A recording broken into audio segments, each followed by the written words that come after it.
The idea that an exceptional talent had appeared in the Sorceress Kingdom only had the effect of whetting Ainz's appetite for more. While the population of Eranthal was rather sparse compared to the highly developed core territories of the Empire and Riestais, it was still a respectable sum of people. If they could find two more exceptional persons, he felt that it would satisfy him for the time being. He could certainly use some sort of rising star in the Adventurer Guild. The best team being Mithril rank didn't have the same flair as an up-and-coming hero who could attract the masses to his banner. Maybe something like an idol as well? The local entertainment industry was next to non-existent, so having one would surely help on that front. Maybe 3 more exceptional persons was a better number to aim for? The gotcha rates in this world were extraordinarily harsh. Yes, Ainz Summer. Albedo withdrew 2 more folders from her inventory and added them to his desk. Ainz resisted the urge to do a fist pump. He reached out to open a blue folder which seemed to hold the most content. "This is the file for Clara Corlin," Albedo said, "the noble that was promoted to Countess last month, with your approval." Did I do that? How many documents do you think I stamped in that pile last month?" Though he had made it a point to read every document carefully at the time, it had still turned into an unrecognizable blur after a few weeks. He settled in to read the documents in the file again, and a flash of remembrance caused him to realize why he had approved of the promotion. Albedo usually attached various notes to the documents in addition to their references. Warnings, complaints, recommendations. The document had been remarkable precisely because it was unremarkable, for Albedo had added absolutely nothing to the files. In short, the supremely capable administrative intellect that was Albedo had absolutely no complaints about Clara Corlin, at least in terms of what was presented. According to the file, she was only 17 years of age. Ainz wondered what sort of monster this woman was. As I recall," he said, "you went to visit Riestais just before I left last month. Were you able to meet with that individual that had attracted Demiurge's interest back then?" "Indeed, Ainz Summer, I was able to meet with her." "Then if you were to compare these two, what would you say?" Albedo tilted her head in thought, spending a long moment in silence. "Of their raw ability, I cannot say," she said at some length. "The Princess of Riestais has a much wider breadth of knowledge, though I suppose one could attribute it to her station and the resources that she has access to. She seems very much aloof of the world, or, rather, I would consider her perspective and agendas to be rather base, despite her apparent intellect. As far as this topic is concerned, she is a seed that has yet to suggest what sort of fruit may be born, an experiment which has yet to show any results. Countess Corlin, on the other hand, is not accompanied by the same uncertainties. As she is one of Ainz Summer's subjects, all of her actions can be quantified and analyzed in great detail. Her projections play out to their ideal ranges, her management is spotless and order is effortlessly achieved under her administration. The data collected from her activities has been instrumental in the formative weeks of the new administration, and her contributions continued to yield valuable results. Even the strategy she has employed against the slain theocracy at our southern border is nothing if not amusing." Ainz flipped through the pages of the dossier until he found what Albedo was referring to and snorted. "This is indeed amusing," he said. "I can only imagine the looks on their faces." "Yes, Ainz Summer," Albedo smiled coldly. "They continue to be made fools of in plain view, and can do nothing about it." Ainz closed the blue folder and replaced it with the remaining one, opening its subdued crimson cover. "The final dossier is for Florine Gonnier," Albedo said, "who is also a human woman inheriting holdings due to the Battle of Katza Plains. Though her personal achievements are not as flashy as that of Baroness Wagner, nor comprehensive in scale as Countess Corlin, Baroness Gonnier stepped forward to assist in streamlining the resettlement and organization of the lands to the north and east, which are mostly under the city's direct administration. Without a clear picture by which to measure her efforts, they would be perceived as mundane and unremarkable. With one, however, it is plain to see that she is an individual of great talent and ability." He read through the pages and pages of her file, until the points of his eyes swam and he skipped to the end. He made a noise upon reviewing the summary. "I see. The type that is not missed until they are gone." Ainz Ulgaun had a few members just like this. Skilled and reliable guild members who were modest, who never acted out or promoted themselves. They just quietly kept on, until they faded away and suddenly you were short a critical role that was impossible to replace. Raids would become painful until they eventually stopped entirely, then after that even parties would be hard to form. An existence unrewarded, a friend taken for granted. Ainz shook his head, pushing the sorrowful memories of the past away. He put the folder down, looking up at Albedo. How is this person being compensated for her efforts? There is no compensation being offered, Ainz Summer. He felt his emotional suppression hammer down a surge of fury that suddenly rose within him. Ainz Summer? Ainz Summer. Ainz looked up to find Albedo leaning over the table towards him, her beautiful face marred with genuine concern. He slowly unclenched the fist in his lap, hidden behind the desk. Did I just get angry at Albedo? No, it was me. I was mad at myself. I was the guildmaster. They were my fault. I'm all right, Albedo. It's nothing. No, that's not right. Those that serve under my rule shall be rewarded in equal measure.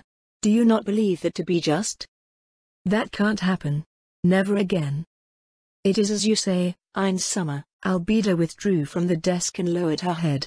Though as unassuming as she is, it may take some time to discover what she truly desires. Umu. As long as you understand. If we are to attract and retain promising talent, the Sorceress Kingdom must be a place where such individuals are duly appreciated, regardless of their occupation or station. Of course, Ainz Summer. For your dominion to be superior to all others on all levels, this will be an effective measure to tempt away the valuable members of other nations, as well as cultivate our own. How did it turn into that?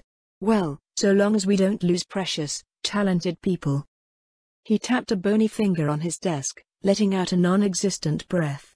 He didn't get an adventurer, nor an idol. Well, nobles were sort of like idols, weren't they? But they weren't celebrities in the entertainment industry. He supposed that, at any stage of the Sorceress Kingdom's development, talented administrators were inherently more valuable. As the Sorceress Kingdom grew, they would inevitably need more as well. Ainz guessed he could consider it a lucky draw that he couldn't really complain about. Time to move on. I believe you had concerns over the enactment of laws when last we convened in this fashion. Ainz brought out his practiced, regal voice again. With the Sorceress Kingdom in a more stable condition, have you made any headway in that area? Yes, Ainz Summer. Albedo nodded. It should be stated, however, that the majority of the amendments thus far are in consideration of the multiracial nature of the Sorceress Kingdom, as they were previously laws which solely applied to humans, their goods and their property. Protocols in regard to the undead and necromancy have been reworked as well, for obvious reasons. In regards to new legislation, one has been passed into law. Is that so? Which one would that be? A bill enacted that legalizes the use of mind control for judicial investigations. Was it not speculated that it was one of the laws that would generate the most backlash amongst the local leaders due to its perception as taboo? You are correct, Ainz Summer. Albedo nodded. There was resistance upon its proposal, but once it was understood how it would be employed and the regulations surrounding its use were clearly outlined, the local leaders turned to favor its implementation. Then what of other new laws? I find it hard to imagine that they would be so averse to changes if they were willing to accept mind control. With the grand opening in a few days, we've decided to call a recess in the legislature. In this period, we will be evaluating how the foreign merchants that arrive to trade in the city react to the amendments made thus far. A prudent choice. Thank you, Ainz Summer. Once the legislature reconvenes, we will be continuing to work on the enactment of new laws. By winter, I believe the benefits of the Sorceress Kingdom's policies will be made clear and any opposition based on economic concerns or residual antagonism will have mostly dissipated. Orderly legislative processes should be the order of the day from that point forward. We are also currently weighing how to incorporate demi-human communities in the Sorceress Kingdom into the framework of the greater government, but fundamental differences in customs and biology leave us with various difficulties. I understand, Albedo. As I said previously, you have my complete trust when it comes to the creation of functional legislation for the Sorceress Kingdom. Is something the matter? As Ainz spoke, Albedo's posture and expression shifted ever so slightly. He frowned. There is one matter I would like to discuss with you, Ainz Summer. I believe this requires your direct input. Uh-oh. So far, everything seemed straightforward, more like an overview or progress report, of sorts. Now, an issue that caused even Albedo to deliberate heavily upon and come to him to consult on reared its ugly head. Ainz cursed himself. Lingering on the subject of laws for so long was just asking for it. Let's see it then, he steeled himself. Albedo's delicate, gloved hand disappeared into the air in front of her. When it reappeared again, it was grasping the edge of a tome. What the? How big is that thing? The tome was withdrawn roughly halfway out before Albedo's eyes widened briefly, and her hand stopped. Is it stuck? Really? How big does it have to be to get stuck? How did she make it fit? Ainz Summer. Why yes. Your clothing today, did you select it specifically?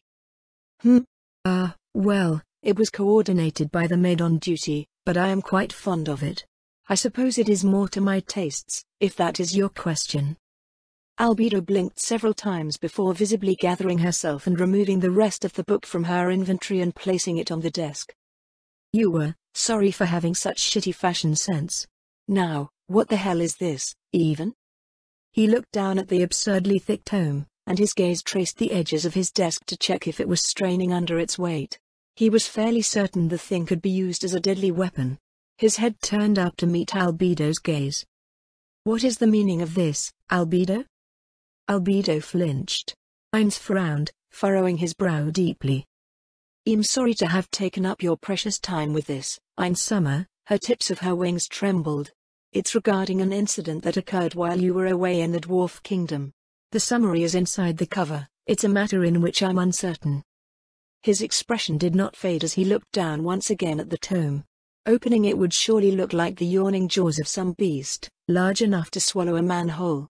Ainz lifted the cover slightly and pulled out the folder he spotted within. He narrowed his eyes, and his frown only deepened when he read through the content. This was happening in the Sorceress Kingdom? Explain, he said grimly. Why yes, Ainz Summer. Albedo licked her lips, which had lost their color. The ongoing situation that you see described in the documents was something we were monitoring. They matched patterns of behavior observed scattered throughout various portions of Riestais.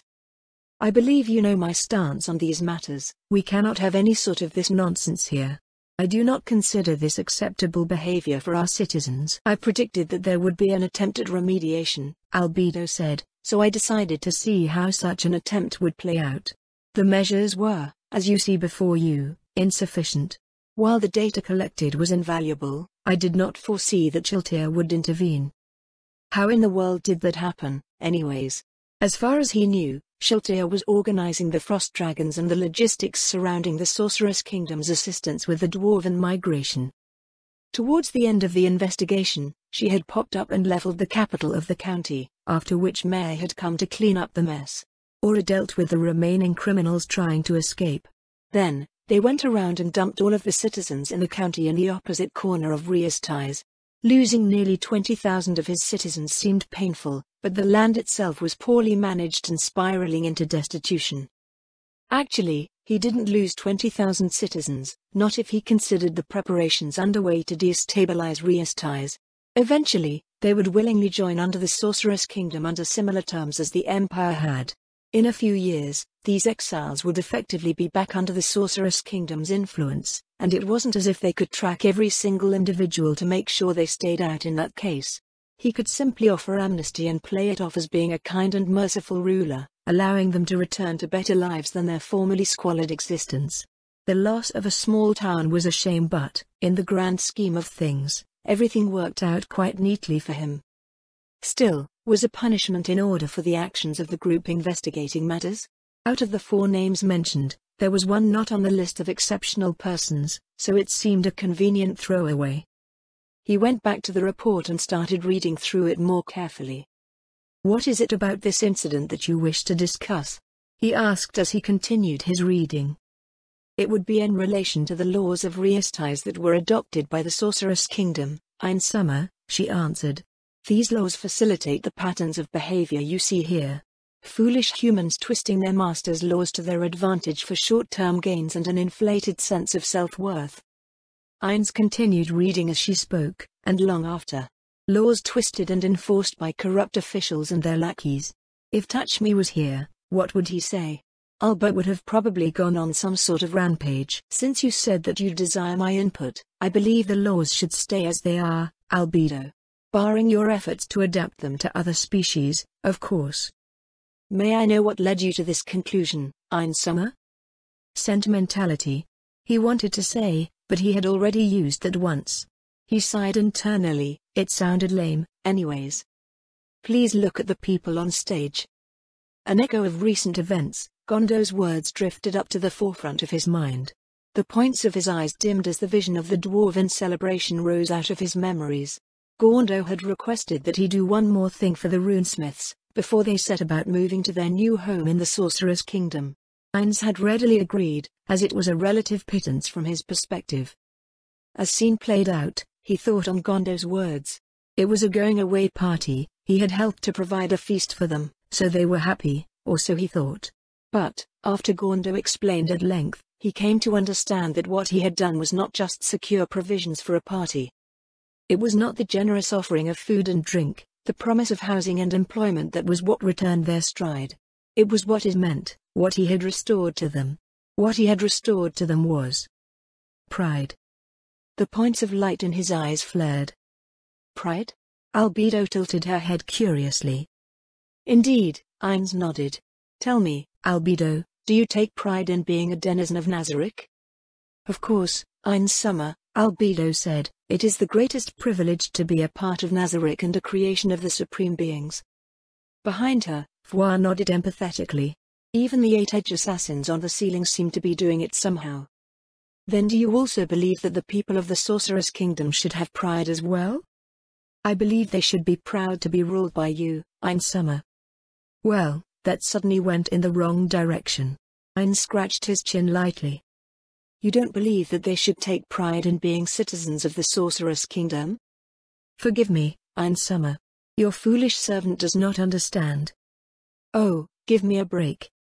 The urge to sidestep the issue rose within him, but he was certain the same problem would keep coming back to haunt him in the future. Albedo was not the only member of Nazarick with these kinds of questions.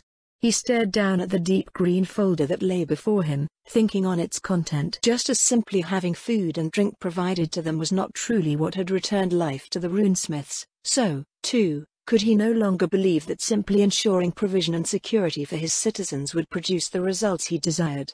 At the time, what he had relied on for reference was his own life as Suzuki Satoru, in a world where simply scraping by to live was the status quo, so a land where one did not need to worry about that seemed a novel idea. Now, however, he had gone to various places, visited the societies of humans, demi-humans and even heteromorphs. His experiences, he thought, gave him a better idea of how he intended to rule the Sorcerer's Kingdom. There were parts of him that resonated with others.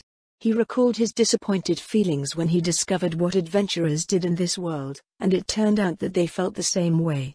They were galvanized by the future he offered to them, and Ainz was excited in turn, certain that they would become excellent representatives for the nation.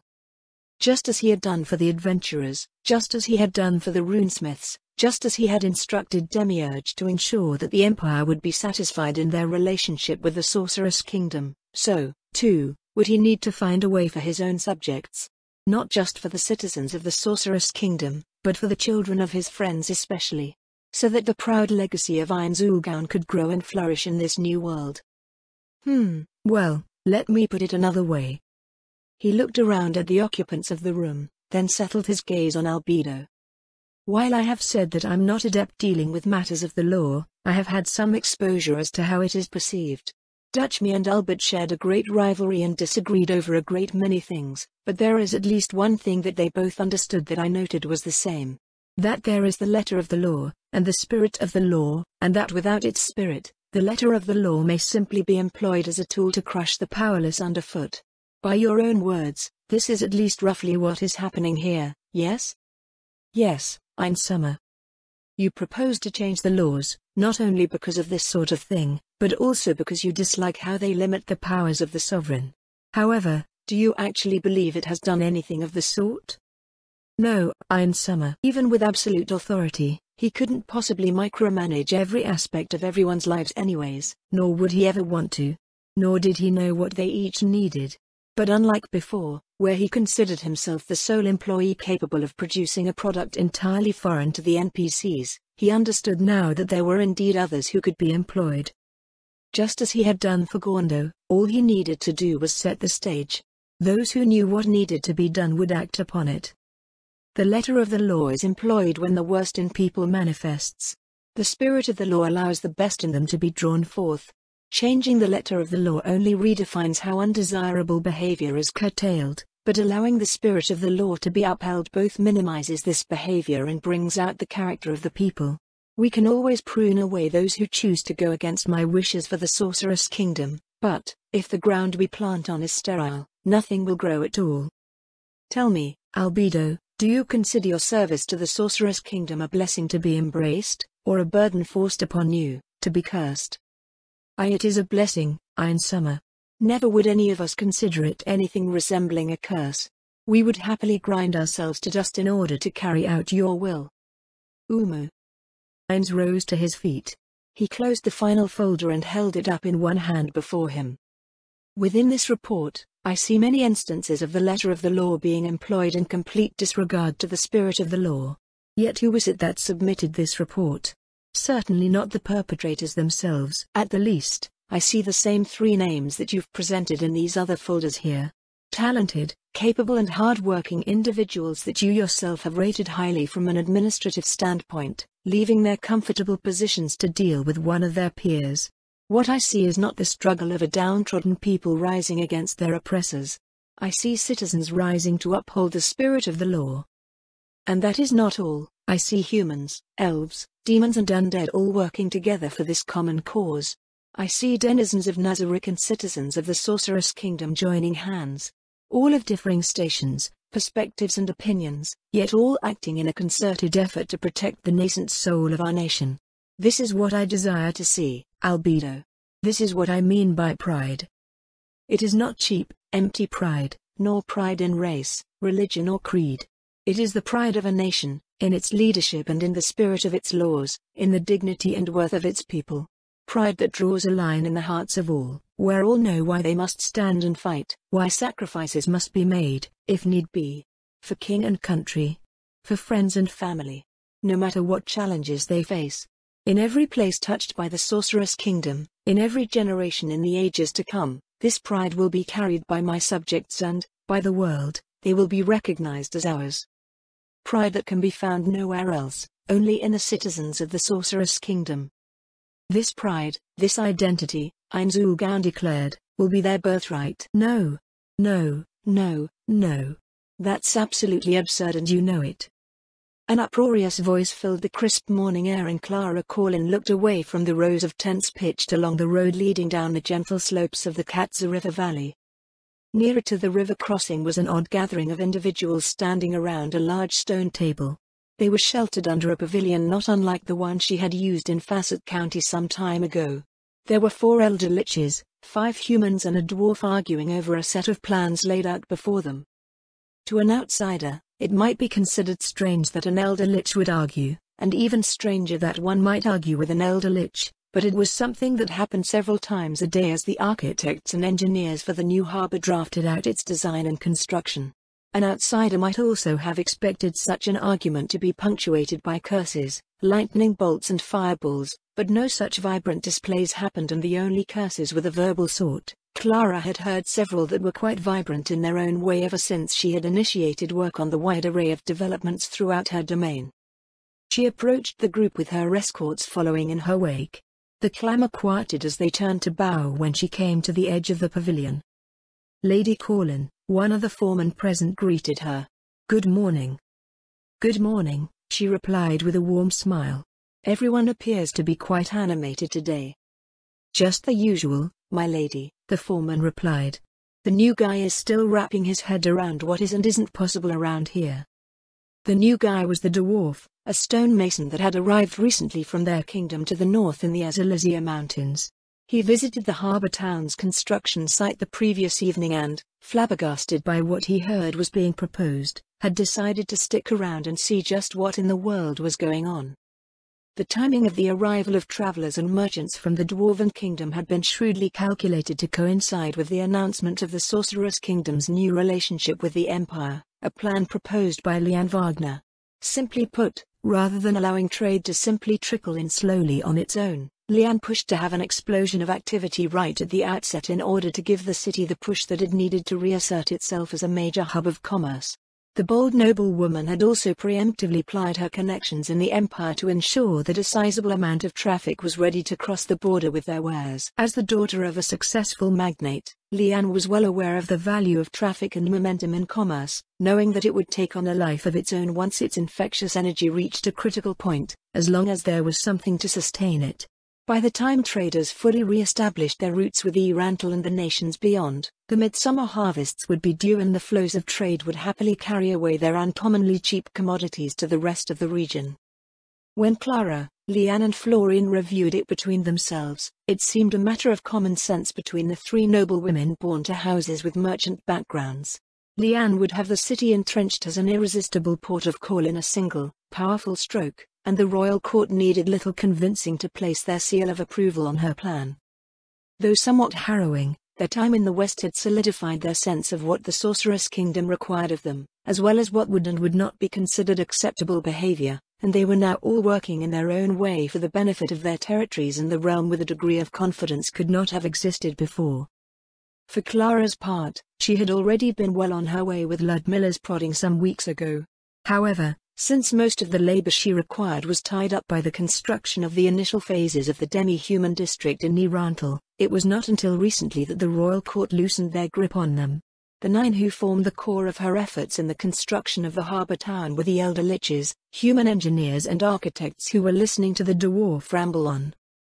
"I'd like to see what you think is capable of making these insane alterations to the river," the dwarf grumbled out his challenge. "Oh, I've seen those big, fancy golems you have out helping to lay the foundations of that new district in the city, but this is a giant goddamned river you're talking about reshaping like some sort of drainage ditch. You'll need something a lot bigger than that." "He is about this tall, actually." Clara held her hand level with her waist. "Lord Mayor has been working on the demi-human district and the adventurer training area as well, but, with the upcoming events and the first phase of the demi-human district being completed soon, I was able to reserve him for an afternoon." The dwarf stared at her incredulously. Clara could not tell whether he thought her speaking in jest or entirely unhinged. The foreman glanced at his reaction and quickly spoke into the silence. "Anyways, I won't fault him for his reactions, my lady," he said. "He's just come in and he knows his craft, so we're glad to have him. Once we're all on the same page, the harbour and bridge will easily exceed the requirements you've specified." One of the elder liches cleared its throat. Or at least it made the sound of one clearing its throat, as it did not have one. The foreman made a face. "Was there something else?" Clara prompted. Yes, but you probably won't like it," the foreman said. "That will not change the fact that I should know what is going on," Clara said.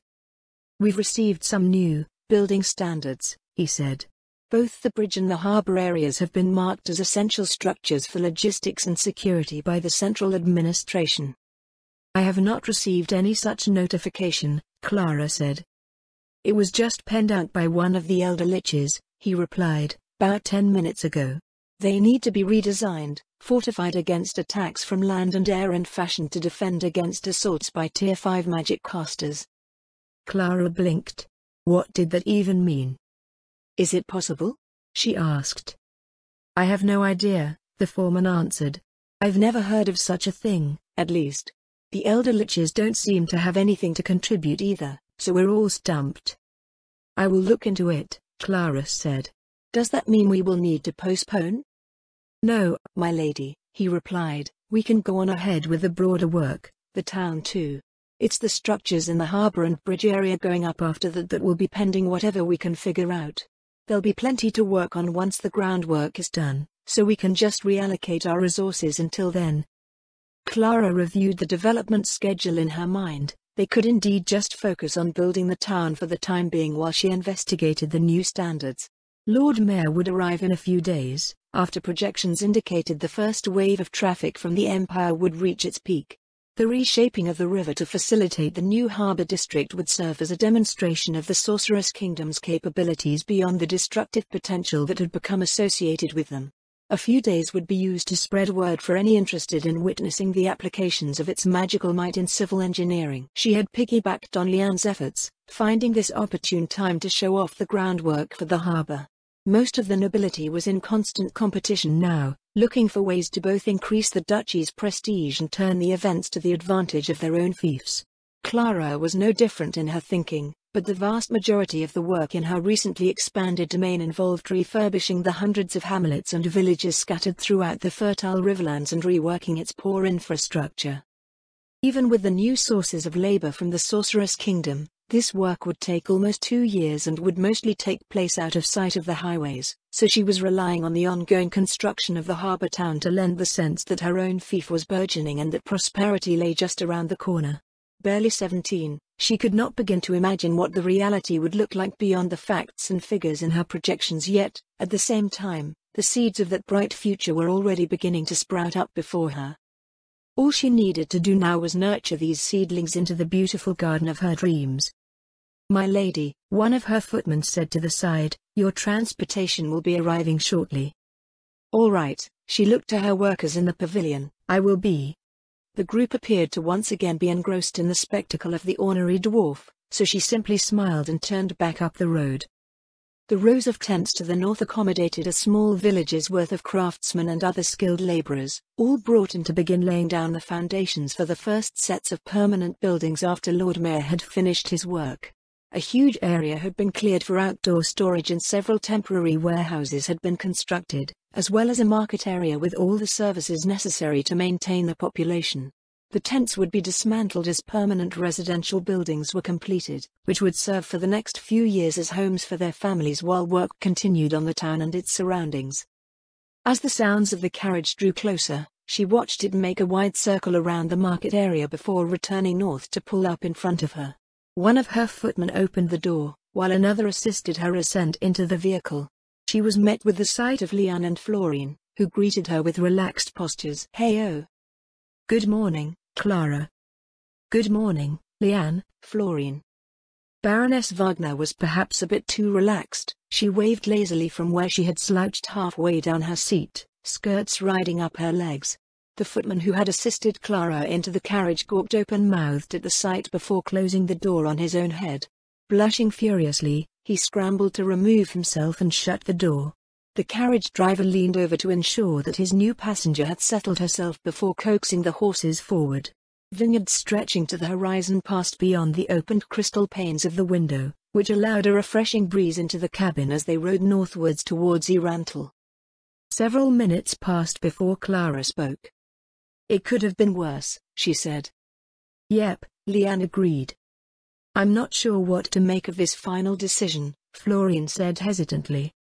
The decision that the youngest member of their entourage referred to was a notification delivered to the nobility of the duchy, concluding the matter of House Facet. It was not a day and a half since their audience with the royal court, which rendered the decision with its usual shocking speed.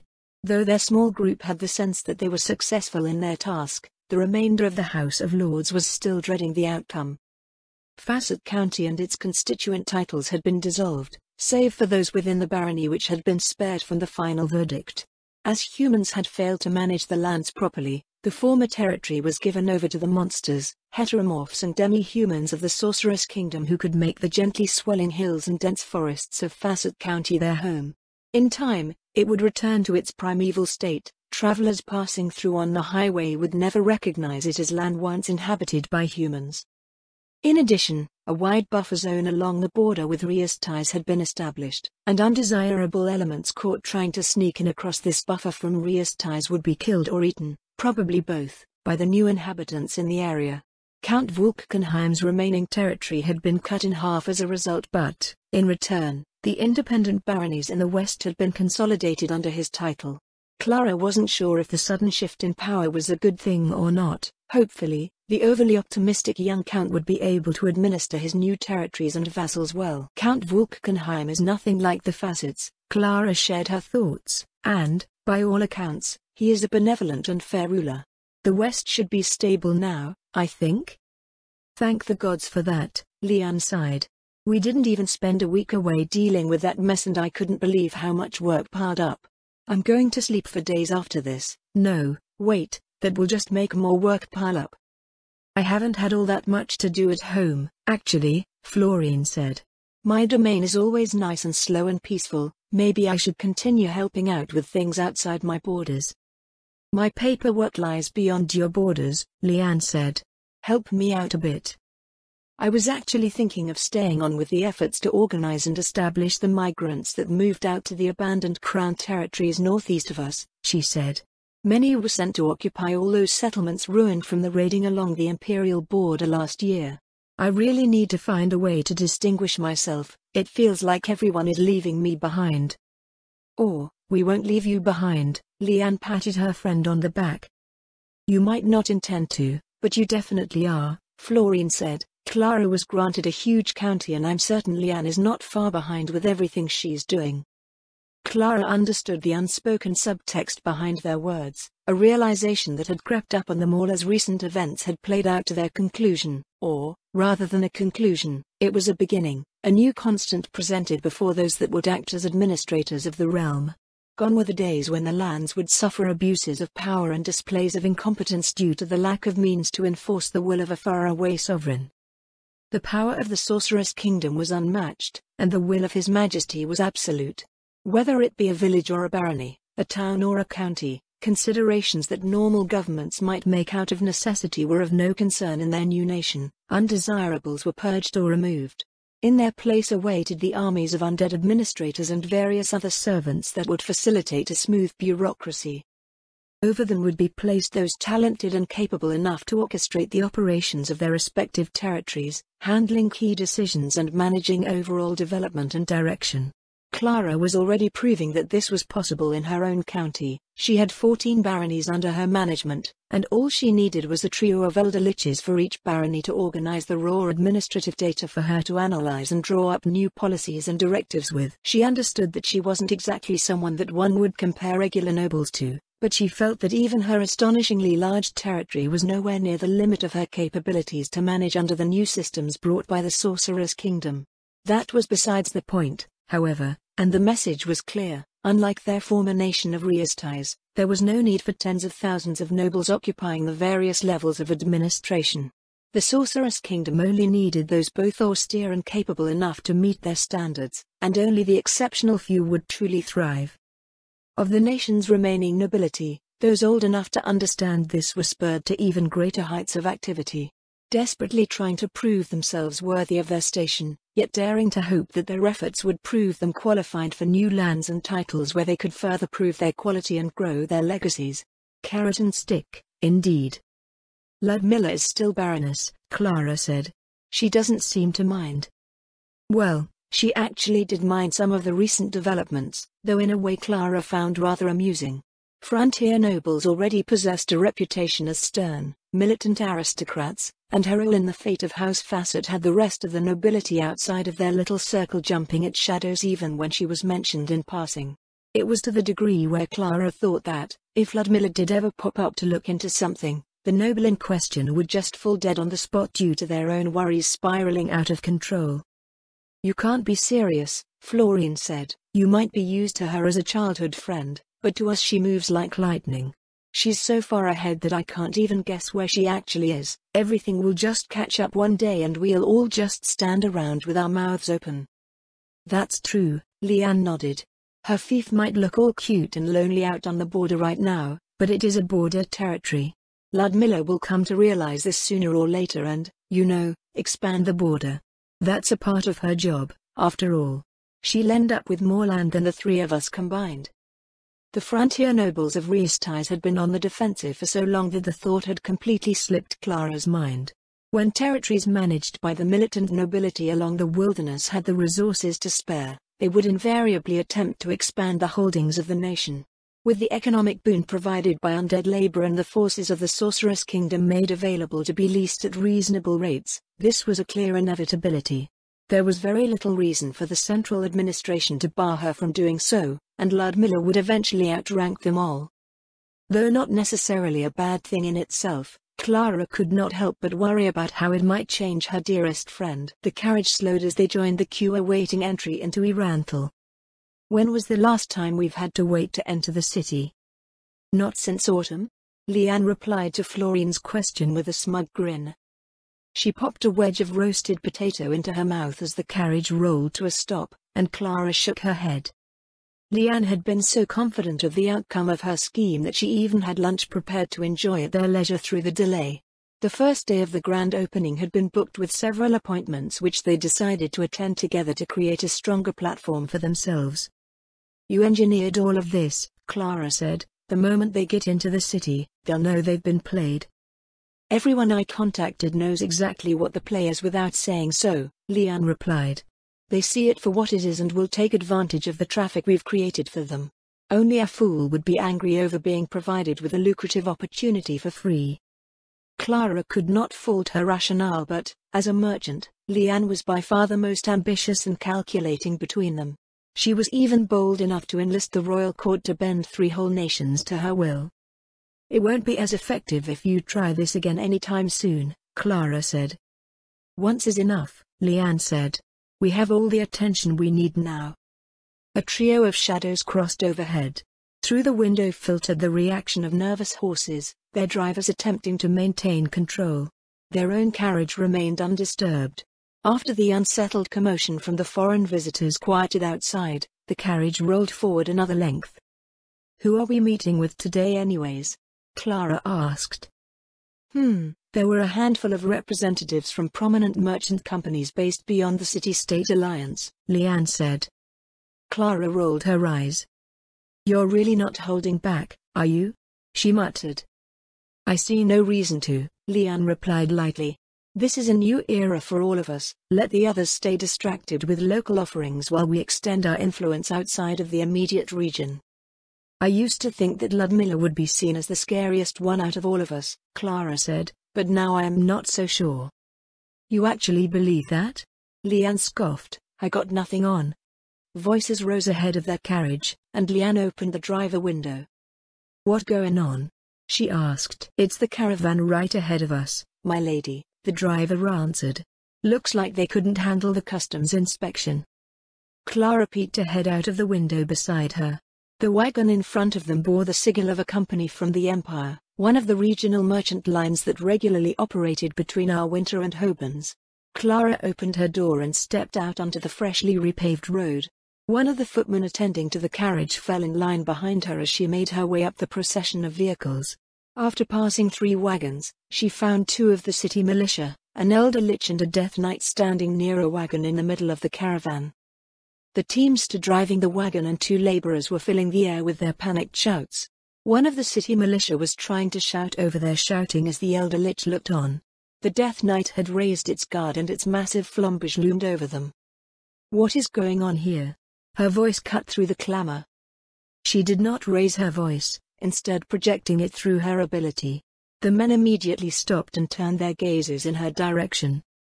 Ludmilla would come and conduct experiments on occasion, particularly when she discovered something new, and they could spend hours pursuing some strange new ability or findings on previously discovered ones. Some Clara appeared to share in common with her friend, others she had absolutely no success with. The tentatively labeled voice of authority was one of the former. It saved her quite a lot of shouting. In this case it had immediately suspended their shouting as well. The 2 city militia bowed as soon as they realized who had addressed them. Countess Corlin, one of them said. Our apologies for the delay. We were just performing a standard inspection, but the men crewing this wagon reacted poorly. She looked to the wagon crew. They were grown men all, with the look of well-weathered and experienced caravan laborers. Is this the first time this has happened today? She asked, looking back at the customs officer. Yes, my lady, the customs officer answered. Traffic just started arriving about an hour ago. This is the first lot that broke. Was something we were expecting to happen eventually, but this reaction is far beyond how the locals were when things started returning to normal. They were about to go for their weapons right before you arrived. Clara felt her lips turn down slightly. What would they even hope to gain by fighting a customs inspection? According to Ludmilla, Even a single Death Knight would take a large party of unspecialized adamantite adventurers an extended battle to overcome, assuming they were even prepared to deal with one. Beyond that, it was unheard of for a merchant to attack the officials of the very city they were trying to conduct trade in. The caravan master has submitted to this customs inspection. She looked at the officer, who nodded. Why are you defying your employer's decision? I hope you're not trying to smuggle anything that would end quite poorly for you. The suggestion that they might be doing something illegitimate got through to the driver, who straightened to speak. It's all like it says on the manifest, my lady. His trembling voice had a hint of indignation. It's all legal. Unless something's changed. None of our commercial regulations have changed, Clara replied calmly, and I do not think your employer is paying you to create delays. The driver reluctantly nodded and the inspection team came forward. After a few steps, one of the crew members started shouting again. Back, you unholy monster. The man held out a chain from which the symbol of the 4 great gods swung back and forth. The inspection team stopped again, and the Death Knight brandished its flambage menacingly.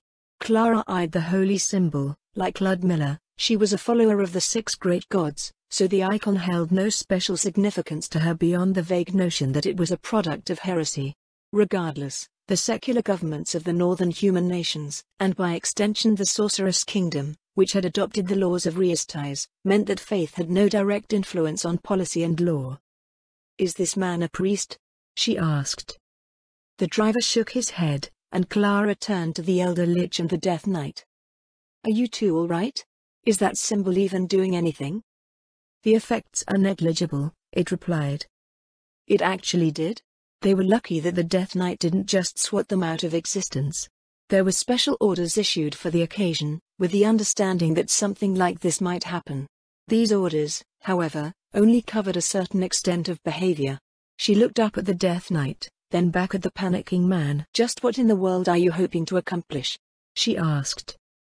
I won't let them take me, he said in a tremulous voice. I've devoted my soul to the gods.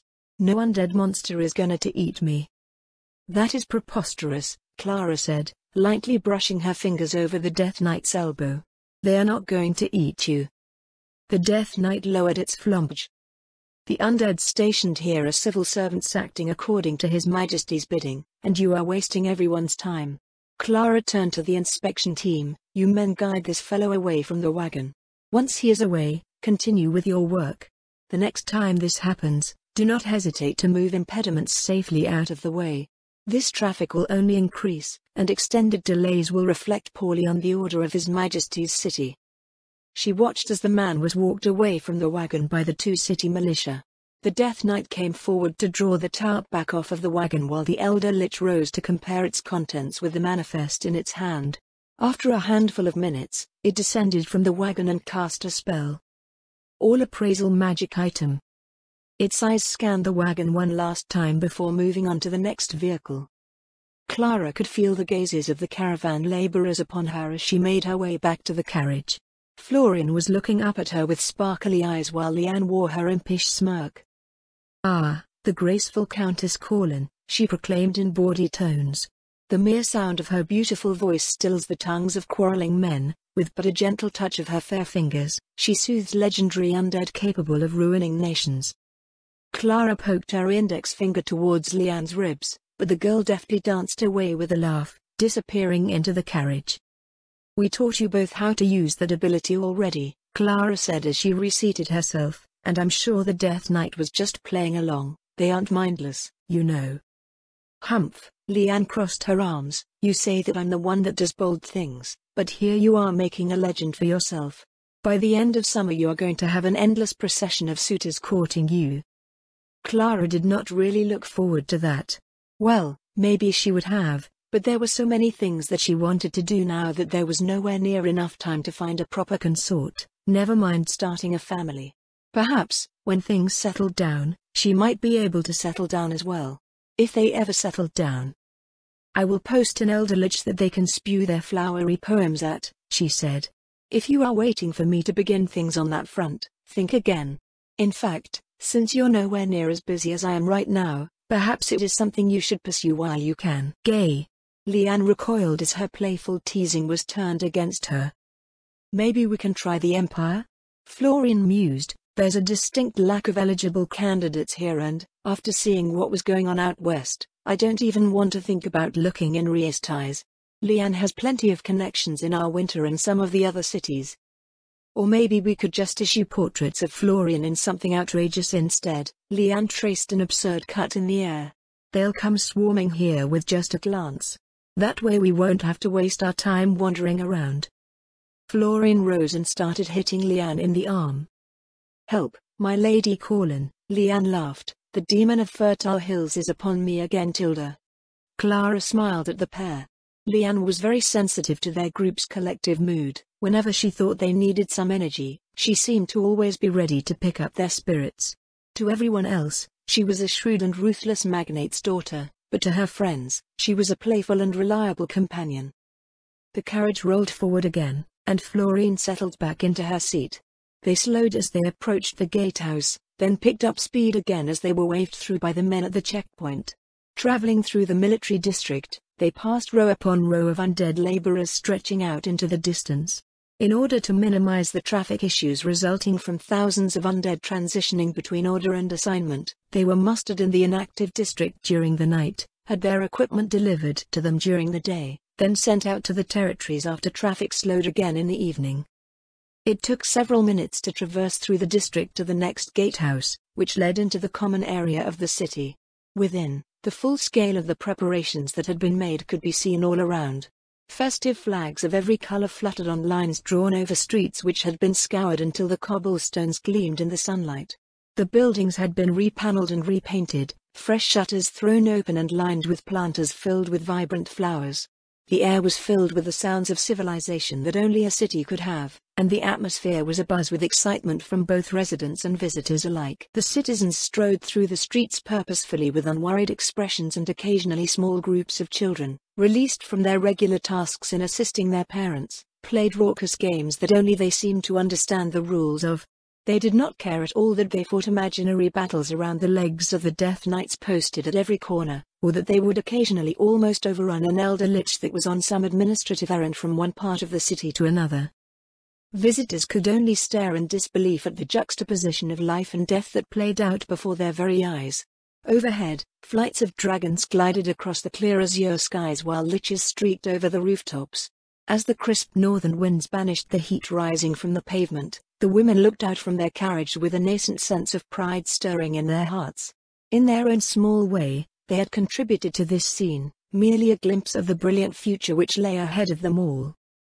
The sorceress kingdom would rise, to the awe and wonder of the world,